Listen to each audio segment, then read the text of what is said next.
The first probe was called Threshold 7. It was launched by the Voral Conclave in the year corresponding to approximately 2180 on the human calendar, 47 years after first contact, at a time when the relationship between humanity and the wider galactic community was still being carefully negotiated, and when most species were still in the process of deciding what, exactly, they thought about the small blue planet and its extraordinarily complicated inhabitants. Threshold 7 was a standard reconnaissance unit, not military, not aggressive, a data collection platform of the kind the Conclave had been deploying for 30,000 years, instruments pointed outward, transmitters pointed home, mission profile simple: go, observe, return. It entered the outer boundary of what the Conclave's navigation charts designated as human sovereign space at 300 hours Conclave Standard Time, activated its observation arrays, and began transmitting. For 11 days, it transmitted normally. On the 12th day, the transmission changed. The probe's onboard system had not been modified.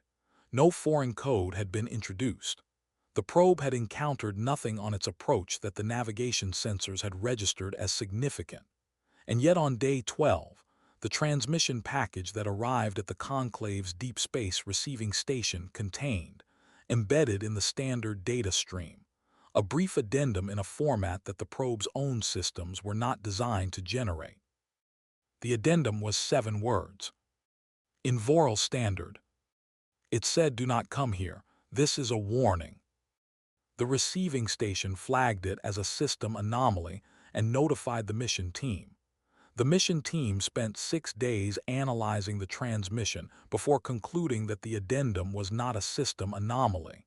It was a message from an external source, delivered through the probe's own transmitter, using a method that the team's lead engineer described, privately, as requiring a level of technical sophistication that she would not have attributed to a species that had only had interstellar capability for less than a century. She revised her assessment of humanity upward by a considerable margin. The mission team did not release the information publicly. They flagged it for the Conclave's intelligence division, requested guidance, and waited. While they waited, Threshold 7 completed its mission parameters and began its return journey. It arrived back at the launch station 32 days later, exactly on schedule. Its data stores were intact, its systems were functional, its hull showed no signs of contact with any external object or energy source. Except for one thing. Scratched into the outer hull, in characters that matched no known writing system but which subsequent analysis determined were a simplified phonetic rendering of a human language called Yoruba, were 4 words. Translated, they meant, "We are watching too." The intelligence division convened a closed session. The session lasted 4 days. At the end of 4 days, they had reached 2 conclusions. The first was that humanity had detected Threshold 7 and chosen to respond to it not through a diplomatic channel but through the probe itself, which was either an extraordinary technical achievement, a profound statement about the nature of communication, or both. The second was that the message, "Do not come here, this is a warning," was ambiguous in exactly the way that intelligence divisions found most difficult to process, because it could mean any of several things. It could mean, "This space is dangerous for reasons unrelated to us, and we are warning you out of goodwill." It could mean, "We are dangerous and this is a threat." It could mean, "We are not ready to be visited and we are asking for time." It could mean, "Something is happening here that you should not see and we are protecting ourselves." It could mean, "Something is happening here that you should not see and we are protecting you." The intelligence division, after 4 days of analysis, was unable to determine which meaning was intended. They recommended further probes. The Conclave authorized 3. All 3 were sent at intervals of 6 months, each with more sophisticated detection equipment than the last, each with expanded mission parameters designed to gather more data about the nature of human space, each with the specific directive to observe but not interact. All three returned. Each one carried the same message: "Do not come here. This is a warning." The message arrived by different means each time. The first probe had it embedded in a data stream. The second had it painted on its exterior hull in 17 different human languages simultaneously, which should not have been possible given the probe's design. The third had it recorded as a sound file in its audio data stores, spoken in a voice that analysis identified as human, female, calm, with the precise measured cadence of someone to live. Airing information they expected to be taken seriously. The conclave was now, officially, paying close attention. So was everyone else. Because the conclave was not the only civilization that had sent probes to human space. The Thessan Collective had sent two, independent of the conclave, for their own research purposes, and both had returned with variations of the same message.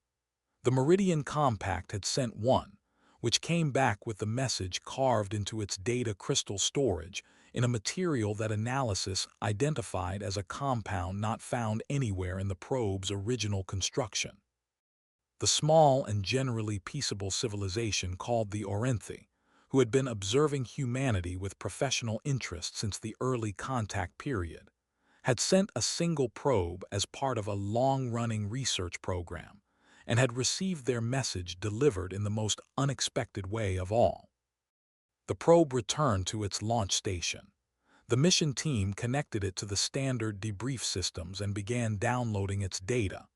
And in the middle of the download, the probe's external speaker, which was a low-fidelity communication device used only for close-range coordination during launch and recovery, crackled to life. A voice came through it. The voice said in Orenthi Standard, "Hello, we appreciate your interest. Please find the detailed explanation in Data Packet 7. We have tried to be helpful." Data Packet 7 contained a 43-page document. In Orenthi Standard, the mission team read it in silence. Then they read it again. Then the lead researcher, a being named Dr. Vel Oranthos, who had spent 30 years studying human civilization from a distance, and who had believed, until that morning, that she had a reasonably good handle on what humans were capable of, sat down on the floor of the receiving station and stayed there for several minutes, which was not standard behavior for her species, but which her colleagues later agreed was the appropriate response to what the document contained. The document was a letter. It began, "Dear Orenthi Research Team, we know you have been watching us, and we want you to know that we do not mind. We have been watching you watch us, and we think you are genuinely curious people who mean well, and we appreciate that. What follows is an explanation of why we keep sending you the message we keep sending you, because we imagine it is confusing, and we would rather explain it than leave you guessing." Dr. Vel Oranthos had been studying humans for 30 years. She had never encountered anything like this document. She read it 3 times before she called the director of the research program. When the director arrived, Dr. Vel Oranthos handed her the document without preamble. The director read it once and then said, very quietly, in the particular register that her species used for statements of profound recalibration, "Oh." "Yes," Dr. Vel Oranthos said. The document was shared, eventually, with the intelligence divisions of the Conclave, the Thessan Collective, and the Meridian Compact. There was significant debate about whether to share it more widely. The debate was resolved when a researcher on the Meridian Compact's analysis team, who had been given a copy to assess its authenticity, simply published it in the academic literature because he felt the rest of the galaxy deserved to read it. He was technically disciplined for the unauthorized disclosure. He was also, within 6 months, the most widely cited author in interstellar academia. What follows is the letter in full, as it was delivered to the Orenthi research team through the external speaker of a probe that should not have been able to say anything at all. Dear Orenthi research team, we know you have been watching us, and we want you to know that we do not mind. We have been watching you watch us, and we think you are genuinely curious people who mean well, and we appreciate that. What follows is an explanation of why we keep sending you the message we keep sending you, because we imagine it is confusing, and we would rather explain it than leave you guessing. First, the message itself. Do not come here. This is a warning. We want to be clear about what the message is not. It is not a threat. We are not a militarized species by the standards you are accustomed to, or rather, we are, but not in the direction of you. We have no interest in harming you or driving you away from our space permanently.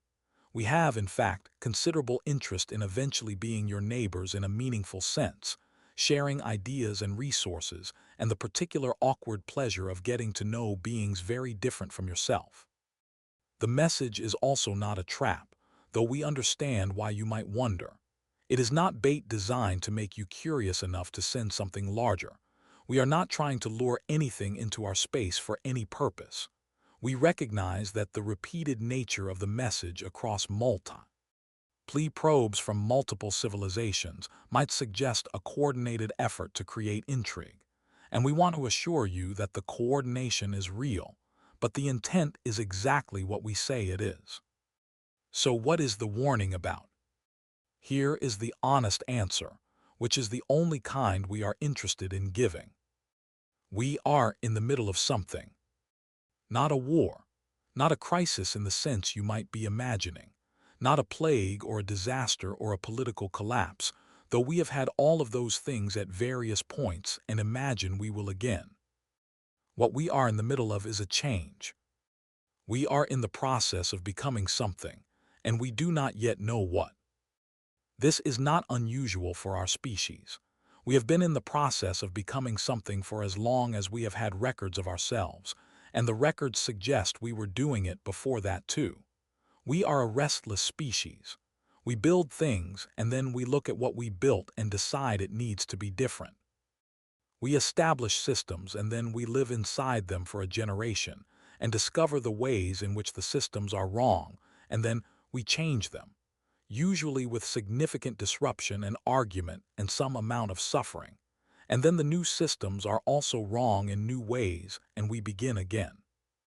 We are aware that this is exhausting to observe from the outside. We are also aware that the current change is a larger one than most. When we entered the wider galactic community 47 years ago, we were a species that had been alone for our entire existence. Alone in a way that no other species in your histories appears to have experienced, because most civilizations developed within a context of galactic community that had existed before them, that shaped their early development, that gave them a framework for understanding what it meant to be a sapient species among other sapient species. We had no such framework. We developed every idea we have ever had, every value, every structure, every way of understanding what we are and what we owe each other, in complete isolation. And then, 47 years ago, we discovered that we were not alone, and we discovered it not gradually but all at once, not with preparation but suddenly, and we discovered at the same moment that the community we had joined was already 40 years into a process of deciding what to do about us. We want you to understand what this feels like from the inside. It feels like being a child who has been raised in a house with no windows, and then one day all the walls become transparent, and you discover that you are surrounded by an entire city that has been there the entire time, that has been watching you through the walls for years, that has opinions about you, and that you are now expected to participate in. We have been doing our best. We are genuinely trying. We have joined your councils and sent our diplomats and learned your languages and read your histories and done everything we know how to do in order to be good neighbors and good partners. We have changed in ways we did not anticipate, and some of which we are still processing. We have discovered things about ourselves by encountering you that we would not have discovered otherwise, some of which are wonderful and some of which are difficult, and we are sitting with all of it. But we are also still in the process of figuring out who we are now. Not who we were when we developed alone, and not who you have told us we should be, and not the version of ourselves we perform for your diplomats and your cameras and your research teams. Who we actually are at this moment, having been alone and now not being alone, having built one set of things and now being asked to build something else in the presence of an audience that has opinions. And that process is not finished. And during a process that is not finished, visitors are complicated. Not because we are dangerous to you. We want to be very clear about this. We are not dangerous to you in any military or physical sense. We are not developing weapons pointed in your direction. We are not planning any action that would harm any other civilization. You are safe. But you are also, when you come here during this particular moment, seeing something that is not ready to be seen. We are mid-construction. Every species, we imagine, has had moments of mid-construction. Moments when the old thing has been partially dismantled, and the new thing has not yet been built, and you are living in the scaffold, and anyone who visits during that time is not seeing what you are. They are seeing what you are in the process of ceasing to be, and what you have not yet become, and the mess of the transition between them. We would prefer that you see what we are when we know what that is. This is not a permanent request. We are not asking you to stay away forever. We are asking you to give us time. A generation, perhaps less, perhaps more. We are not good at predicting our own timelines.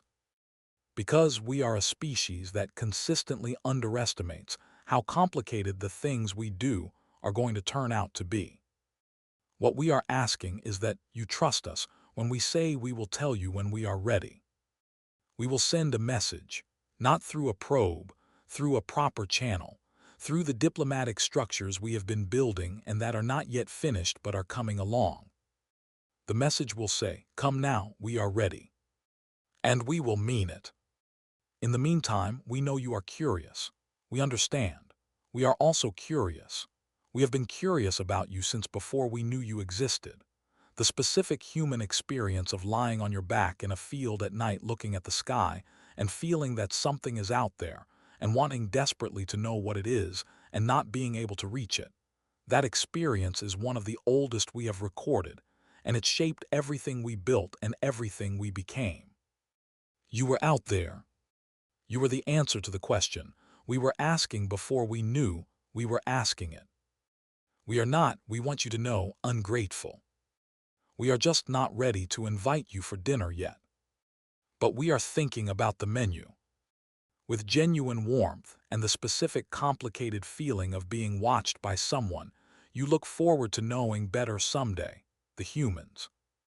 The letter was read, in the weeks and months following its publication, by every species in the wider galactic community that received academic distributions.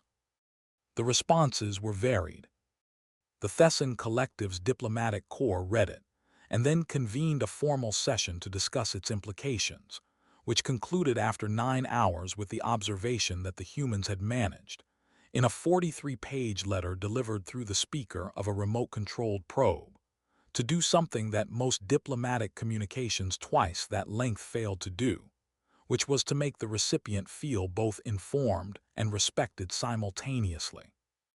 One delegate noted that the phrase "we are not dangerous to you in any military or physical sense" was technically a reassurance, and factually should have been a threat, because it implied a significant level of surveillance capability, and was still somehow comforting. Another delegate noted that the phrase "we are thinking about the menu" was either a metaphor or a literal description of hospitality preparations, and either way suggested a level of social orientation toward the relationship that was more sophisticated than they had anticipated. The Meridian Compacts analysis team produced a 17-page report on the linguistic construction of the letter, focusing primarily on the ways in which its tone shifted between technical precision, emotional honesty, humor, and what one analyst described as the particular cadence of someone speaking across a significant difference with deliberate care, not simplifying their meaning, but making their meaning accessible. The analyst noted that this was a skill that most species developed only after centuries of diplomatic practice, and that the humans appeared to have arrived at it naturally, which she described as either very impressive or very alarming, and which she was not yet sure which. The Orenthi research program produced no official analysis. Dr. Vel Oranthos, who had received the letter first, published one paper in the first year following, and it was not an analysis of the letter's content, but rather an account of sitting on the floor of the receiving station after reading it and what she had felt there. The paper was unusual for academic literature. It was also widely read and widely cited. Its central argument was this: the humans had understood something about communication that most galactic species had spent centuries trying to approximate through diplomatic training, which was that the most important thing a communication can convey is not information but intention, and the most important intention you can convey is not friendliness but honesty, and the most powerful form of honesty is the kind that admits what you do not know about yourself rather than only what you do. The humans had written a letter saying, essentially, "We do not know what we are yet. We are asking you to wait while we find out. We trust you enough to tell you this. We hope you trust us enough to wait." Dr. Vel Oranthos's paper argued that this was the most sophisticated diplomatic communication she had encountered in 30 years of studying interspecies relations, and that it had been delivered through a probe speaker by a species that had been in the galactic community for 47 years, and that perhaps the question the wider community should be asking was not what the humans were becoming, but what they had always been, that they could do something like this before they had finished becoming it. The paper generated significant discussion. It also generated a follow-up question from a young researcher named Kess, who worked in the theoretical xenosociology department, and who sent Dr. Vel Oranthos a private message that read, "I have been thinking about the letter for 6 weeks, and there is one thing in it that I keep returning to. They said they were the answer to the question we were asking before we knew we were asking it. What does that mean? What question were they answering?" Dr. Vel Oranthos thought about this for 3 days. Then she wrote back, "I think they were saying that the question every species is always asking is whether there is anyone else like them, not physically, not biologically, but essentially, anyone who also looks up at the sky and wants, anyone who also builds and fails and builds again, anyone who also feels things deeply and cannot stop and is not sure whether that is a problem or the point. They were alone for their entire existence asking that question. And then they found us, and the answer was complicated because we are both like them and not like them, and the complication of the answer is still being processed. By them, and by us." She paused before sending. Then she added, "I think the question they were answering was the same question we were asking when we built the first probe. We were looking for something that looked back. They look back. That is what the letter is about. That is what all of it is about." She sent it. Kess read it and did not respond for several days. When he did respond, he sent a single sentence: "I think we should be building the channel they mentioned, not waiting for them to build it, meeting them halfway." Dr. Vel Oranthos brought this to the research program's director. The director brought it to the Orenthi Diplomatic Service. The diplomatic service brought it, through careful channels, to the conclave. The conclave discussed it for 8 months.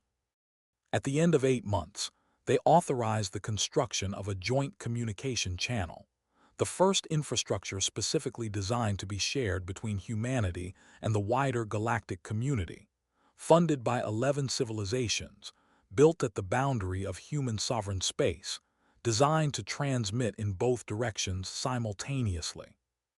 The construction took 4 years. When it was completed, the first message sent through it from the galactic side was, "We have built what you asked for. We are here when you are ready." The channel was quiet for 6 months. Then a response came. It was not from a diplomat. It was not from a government.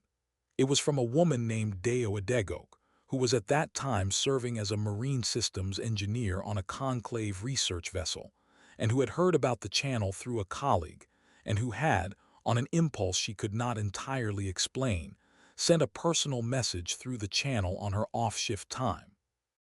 The message said, "Hello. I heard the channel was open. I am a human. I have been in your space for 2 years. It is strange out here in a good way mostly. I think we might be close to ready, but I am not sure I am the right person to say that. Is there someone on your end who I could talk to?" There was a 12-hour pause. Then a response came from Dr. Vel Oranthos, who had been appointed as the channel's first official correspondent partly for her expertise, and partly because she had, in the estimation of her colleagues, the best chance of making a human feel welcome. The response said, "Yes, I am here. Tell me what ready means to you. I want to understand." What followed was a correspondence that lasted 3 years and eventually became one of the most widely read documents in the Galactic Archive's history, not because it contained any formal diplomatic content, but because it was simply two people from very different backgrounds trying, across a significant distance of space and culture and experience, to explain themselves to each other and to understand each other in return, and doing it with a patience and a care and an occasional admission of confusion that most diplomatic documents were specifically designed to eliminate. The correspondence was not secret. Both parties knew it was archived. Both parties had been told it might be made available for study. Both parties agreed that this was fine. In the third year of the correspondence, Dr. Vel Oranthos asked the question she had been building toward for 3 years. She asked, "What is it like to have been alone?" There was a 2-week pause before the response came. This was unusual. Deo typically responded within hours. When the response came, it was longer than usual. Deo wrote, "I have been thinking about how to answer this since you asked, and I keep starting over because every time I get partway through I realize I am not saying the right thing. Let me try again. We were not aware of being alone the way you might be aware of being alone in a room when you are expecting company, and the company does not arrive. We were alone the way you are alone in a dream where being alone is simply the condition of the world, not an absence but a default. We did not feel the ache of it because we had no framework for the not taking. We had each other, 7 billion of us, eventually more. We fought and loved and built and destroyed and made music and made mistakes and sat with each other through the dark, and we thought that was all there was, and it was not insufficient. It was full. But here is the strange thing. We wrote about you anyway. For thousands of years before we found you, we wrote stories about you. We imagined you. We drew pictures of what we thought you might look like and what you might want, and whether you would be friendly and whether we would understand each other. We built telescopes pointed at your stars. We sent signals into space that we had no rational reason to believe anyone would receive. We kept doing it across generations, across centuries, without any evidence that it was anything but wishful thinking. We were alone, and we acted like we were not. I think that is the answer to your question. What it was like to be alone was that we refused to fully believe it. Something in us kept insisting that the universe was inhabited, that there was someone out there, that the question we were asking into the dark had an answer even if we could not hear it yet. We were right. That is still strange to say. We were right. What it is like now is that the something that kept insisting was correct, and we are still catching up with being correct. We imagined you for so long. We imagined all kinds of versions of you. Some of them were kind, and some were terrifying, and some were incomprehensible, and some were disappointingly similar to us. And then we found you, and you were none of those things. You were stranger than any of it, and in some ways more familiar. You were people. That is the part we did not anticipate, that you would just be people, not like us, not people the way we mean it, but people the way the universe means it, something that looks back. That is what I have been trying to find words for since you asked. Being alone was being the only thing that looked back. Not being alone is being one of the things that look back. It is enough, it is more than enough. It is everything we were trying to say with every telescope, and every signal, and every story we told about you before we knew you. Dr. Vel Oranthos read this response 3 times. Then she sat quietly for a long time, in the particular stillness of her species, which communicated to anyone watching her that something significant was happening internally. Then she wrote back, "I want to tell you something. We built the first probe because we were curious. That is the official version, and it is true. But I have been studying your species for 30 years, and I have spent the last 3 years corresponding with you, and I understand something now that I did not understand when we started, which is that curious is not the whole word for what we were. We were also looking for someone that looked back. We did not know that about ourselves before we found you. Or rather, we knew it, but we described it in the language of science, the language of data collection and research programs and mission parameters, because that was the language we had for wanting to know whether the universe was inhabited. But underneath the scientific language, there was something older and less articulable. Something that hoped. You were alone for your entire existence, and you kept sending signals because some part of you would not accept that there was no one there to receive them. We were not alone. We had each other, 30,000 years of galactic community behind us. And we still kept building probes and pointing them outward and listening. I think we were also looking for something that looked back. I think maybe every species is. I think that is the thing underneath everything. Not the science, not the diplomacy, not the trade agreements and the research programs and the debates about membership criteria. The thing underneath it all is that we are each alone in our own particular way, each in our own version of the dream where being alone is the default, and we keep building telescopes and sending signals and writing letters to strangers on the other side of an enormous silence, because something in us refuses to believe that the silence is all there is. We were right. You were right. We were right together, which is the best kind of right there is. The correspondence continued for another 3 months after that exchange. They talked about the specific experience of receiving the probe's message from humanity's side, which Deo described as the most human thing she had ever heard of her own species doing. She explained that the decision to send the warning through the probes rather than through official diplomatic channels had been made by a group of people who had no formal authority whatsoever, a collection of engineers and linguists, and one retired astronomer who had simply noticed the probes arriving and decided, independently and without governmental sanction, that an explanation was owed. They had spent 18 months drafting the letter. They had argued extensively about every word. They had argued about the phrase, "we are not dangerous to you," because some of them felt it was dishonest, that humans were in fact quite dangerous under certain conditions, and the response to that was that being dangerous under certain conditions and being dangerous to the Orenthi specifically were different things, and that the distinction was worth making clearly. They had argued about the phrase, "we are thinking about the menu," because some of them felt it was too informal for a first significant interstellar communication, and the response to that was that the whole point was to communicate that they were people rather than a political entity, and people talk about menus. They had argued most extensively about whether to send it at all. The argument had lasted 3 months. The case for not sending it was this: the message "do not come here" was doing its job.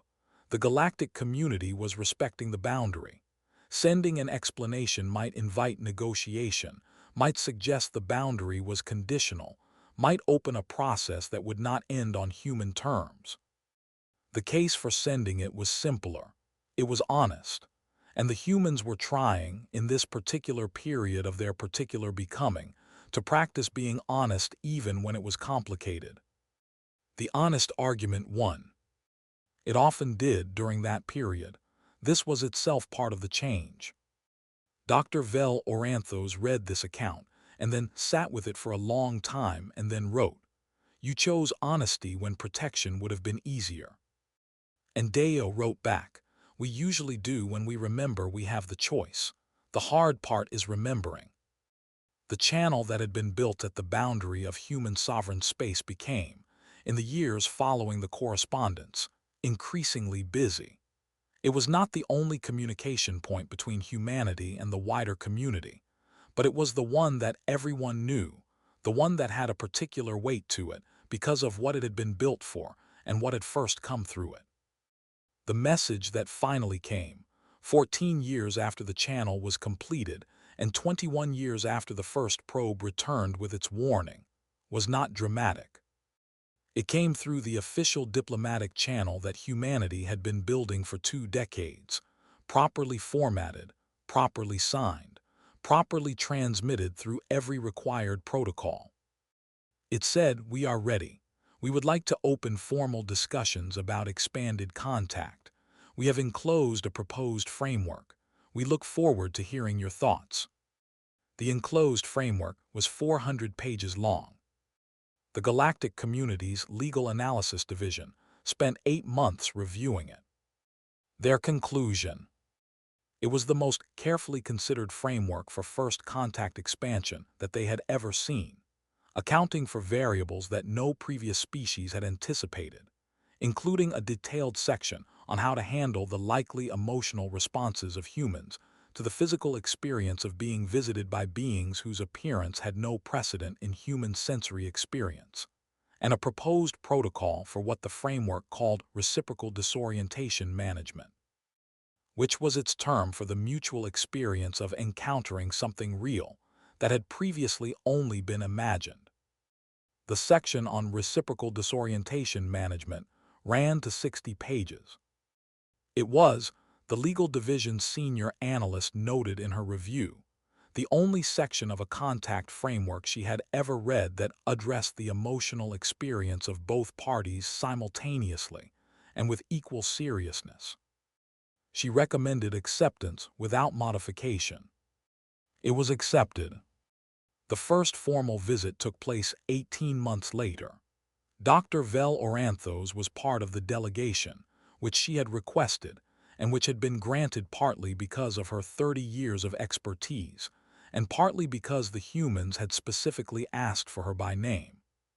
She arrived on Earth in the spring. She had prepared extensively. She had read everything available in the academic literature on human social customs, human hospitality traditions, human physical environments. She had reviewed the dietary considerations for Orenthy physiology in Earth atmospheric conditions. She had practiced human greeting gestures until she could produce them without thinking. She was not prepared. Not because anything went wrong. Everything went exactly as the framework described. The reception was held in a large building in a city called Abuja. The humans were welcoming in precisely the ways she had anticipated. The food she could eat was clearly labeled. The humans who spoke to her had clearly been briefed on Orenthy communication customs and made every effort to apply them. She was not prepared because no academic literature had told her what it would feel like to stand on the surface of the planet that had sent signals into space for centuries before knowing whether anyone was receiving them. To breathe the air that the humans had breathed while they were writing their stories about what might be out there. To look up at the sky from beneath it and understand, in a physical way she had not understood before, that this was the sky they had looked up at. She stood on a terrace during the reception, looking up at it, and she felt something she did not have an immediate category for. A hand appeared at the edge of her visual field, holding a glass of water. She turned. Deo was standing there. She was shorter than Dr. Vel Oranthos had expected, though she did not know what she had expected. She had a direct, open face and the particular quality of attention that Dr. Vel Oranthos had come to associate with 4 years of correspondence, the quality of someone who was fully present in whatever conversation they were having. Dr. Vel Oranthos, she said, I am Deo. I know, Dr. Vel Oranthos said. I recognized your writing. Deo looked at her for a moment. Then she laughed. the particular laugh of someone who has heard something that lands in the right place. "That is the nicest thing anyone has said to me in a long time," she said. "Come, look at this." She gestured toward the railing of the terrace. "You can see the whole city from here, and if you look in that direction past the lights, that is south, and if you kept going south you would hit the ocean." Dr. Vel Oranthos stood at the railing and looked at the city and the dark beyond it. "We sent signals in that direction," Deo said. "Among others, we pointed our telescopes in that direction and we listened." "I know," Dr. Vel Oranthos said. "I have read the records." "How long ago was that?" "Several thousand years," Dr. Vel Oranthos said. "Before we were the Orenthi in the form you know. We were younger then, different." "Were you looking for something?" "Yes," Deo said. "What did you find?" Deo was quiet for a moment. "Other people looking," she said. They stood together on the terrace, looking at the city and the dark beyond it. The lights of the city went out to the horizon, and then the dark began, and in the dark were the stars. And the stars were the same stars that had been there when the humans were alone, and when the Orenthi were younger and different and pointed telescopes at them from the other direction. Dr. Vel Oranthos thought about the probes, about the message that had come back through them, the same message each time: "Do not come here. This is a warning," and how much effort had gone into understanding what it meant, and how the understanding, when it finally came, had been simpler and more complicated than anyone had anticipated. It had meant, "Not yet. We are becoming something. Wait." They had waited. Now they were here. She thought about the letter. She thought about the 18 months of arguments over every word, and the honest argument winning, and the 43 pages finding their way into an academic journal, because one researcher could not bring himself to keep it classified. She thought about 4 years of correspondence with a woman who was standing next to her right now, looking at the same sky from the same side of it for the first time. She thought about the thing she had not had a category for, standing on the terrace looking up. She found a category for it now. The category was arrival. Not just hers. Not just this delegation, this reception, this carefully negotiated first formal visit with its 400-page framework and its 60 pages on reciprocal disorientation management. The arrival of something that had been in motion for a very long time. Every probe, every returned message, every intelligence analysis that could not determine the meaning of a 7-word warning and recommended more probes, every researcher who sat on the floor of a receiving station reading a letter, every month of correspondence, every argument about every word, every decision to be honest when protection would have been easier, every civilization that built a channel at the boundary of human space before the humans asked them to. All of it arriving here, on this terrace, in this moment, 2 people looking at the same sky from the same side of it. "Are you all right?" Deo asked. She had noticed the stillness. She would have. That was the thing Dr. Vel Oranthos had come to understand through 4 years of letters. Deo noticed things. All humans did. They were watching all the time, in every direction, the way beings do who spent their entire existence alone and had to watch very carefully to understand the world because there was no one to ask. "I am," Dr. Vel Oranthos said. "I am thinking about the probe." "Which one?" "The first one, Threshold 7, the one that came back with the message scratched into its hull." Deo was quiet for a moment. Then she said, "We were so nervous, Abo. At that, whether it would land right, whether you would understand it as what it was meant to be." "What was it meant to be?" "A hello," Deo said, "a very strange hello, from a species that was not ready to be properly introduced but could not resist letting you know we had noticed you noticing us." She paused. "We are like that. We cannot help ourselves. Even when we are trying to keep our distance, we have to find some way of being present. It is probably a design flaw." Dr. Vel Oranthos looked at her. "It is not a design flaw," she said. Deo looked back. In the dark and the light of the city below them and the stars above them, Her expression was the particular one that Dr. Vel Oranthos had come to think of as her most characteristic expression, the one she wore when something landed. "No," Deo said quietly, "I suppose it is not." They stood on the terrace until the reception ended, and then they went inside, and then the reception ended properly, and then they said goodbye the way the framework prescribed, with the formal protocols and the documented acknowledgments and all the careful architecture of a first formal visit between species that had spent 2 decades building toward exactly this moment. And then Dr. Vel Oranthos went back to her quarters in the delegation's residence and sat down and opened the notebook she had been keeping for 34 years, the one she had taken out for the first time on the day the letter arrived through the probe speaker and had not put back since. She wrote, "We came. They were ready. We were ready. The sky looked the same from this side. Deo says hello in person the same way she says hello in a letter, which is directly and with full attention, which is the only kind of hello worth giving." She paused. She wrote, "The probes came back with a warning. The warning was, do not come here, not yet. We are mid-construction. Give us time to become what we are going to be." She paused again. She wrote, "We gave them time. They became it. We came. Here we are." She closed the notebook. Outside, the sky of Earth was doing what it had always done, what it had been doing while the humans were alone, and while they were becoming not alone, and while they were sending their warning through the hulls of returned probes, and while they were writing their 43-page letter through a speaker that should not have been able to speak. The sky was looking back. It had always been looking back.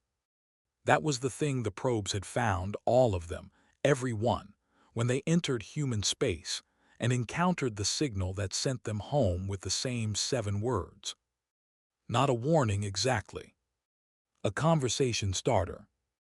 From a species that had spent its entire existence talking to itself about the question of whether there was anyone out there, and had finally, after all that time, found a way to ask the question directly. Do not come here. This is a warning. The warning being, if you come here now you will find us still becoming, still arguing, still mid-construction, still figuring out who we are in a universe that turned out to be inhabited after all, still catching up with the answer to the question we could not stop asking. Wait. We are almost ready. We have been thinking about the menu.